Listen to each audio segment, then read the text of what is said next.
Allahu Allahu Allahu Allah Allahu Allah. Kali ini kita akan menyelami sebuah surah yang luar biasa, yang diawali dengan sebuah perjalanan malam yang menakjubkan. Inilah surah Al-Isra, sebuah surah yang menghubungkan keajaiban di langit dengan aturan dan tanggung jawab kita di bumi. Yuk kita mulai.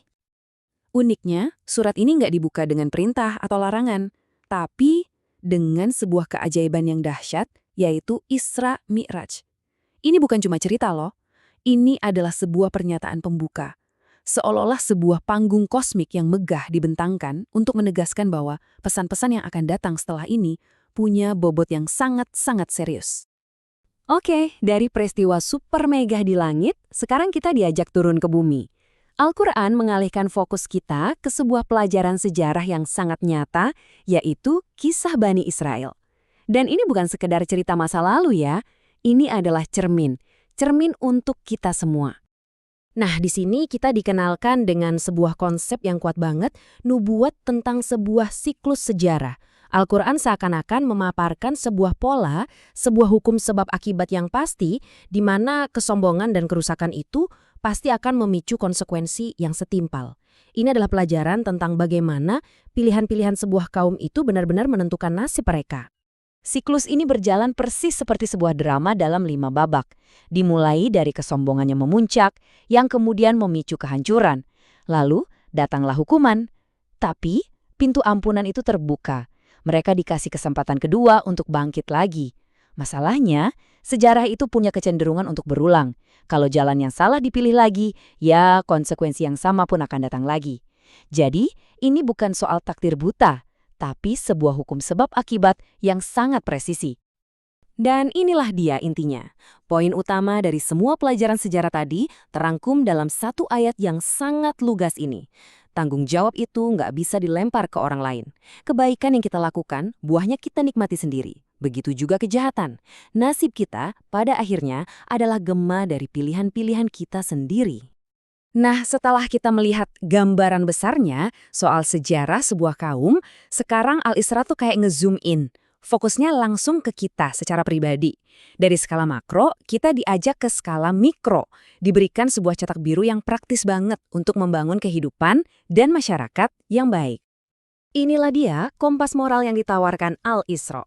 Coba deh perhatikan, perintah-perintah ini menyentuh semua aspek hidup kita loh, mulai dari hubungan kita dengan Tuhan, dengan orang tua, sampai ke etika kita di pasar. Ini bukan sekedar daftar boleh dan tidak boleh ya, ini adalah fondasi untuk membangun masyarakat yang sehat yang dimulai dari unit terkecilnya, diri kita sendiri. Sekarang, surah ini membawa kita ke babak pamungkas. Setiap tindakan kecil yang tadi kita bahas, setiap janji yang ditepati, setiap takaran yang jujur, semuanya itu ternyata nggak berhenti di situ aja. Semua itu ditarik ke sebuah panggung yang jauh lebih besar, hari pertanggungjawaban mutlak. Disinilah semua catatan dibuka. Teks ini menyajikan kita sebuah persimpangan jalan yang sangat fundamental.